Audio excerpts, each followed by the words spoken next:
GMA News and Public Affairs.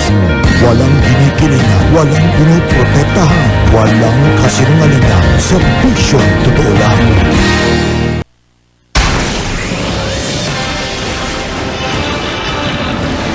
Bagyong Chedeng, lumihis at di na raw tatama sa lupa ayon sa Pag-asa.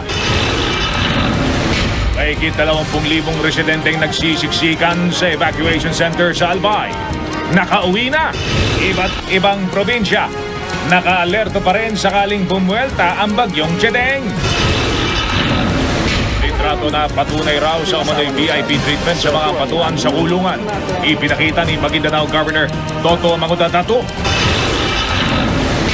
Witness laban sa Dominguez Carnap Group na si Alfred Mendiola. Umalis sa pangangalaga ng Witness Protection Program at piniling magpakulong sa Bulacan Provincial Jail.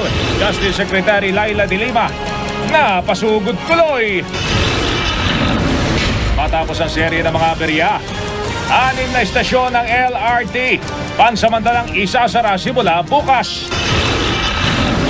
Herman Moreno, itinanggi ang kumalat na balita sa internet tungkol sa umano'y pagpanaw niya.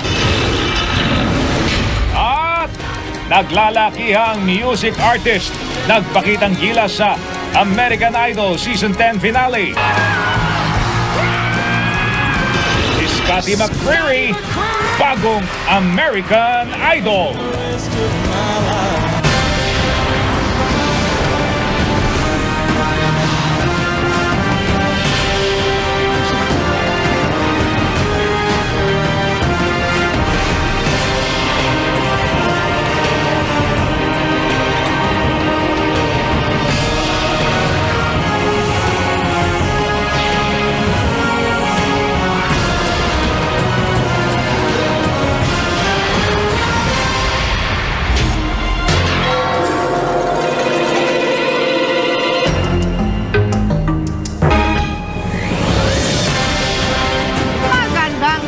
Lumihis na po ng direksyon ng Bagyong Chedeng at malamang hindi na daw tatama sa kalupaan ng Pilipinas, diretso sa Japan. Ayon po yan sa Pag-asa mismo. Gayunman, bagyang lumakas si Chedeng at patuloy pa rin daw tayong maging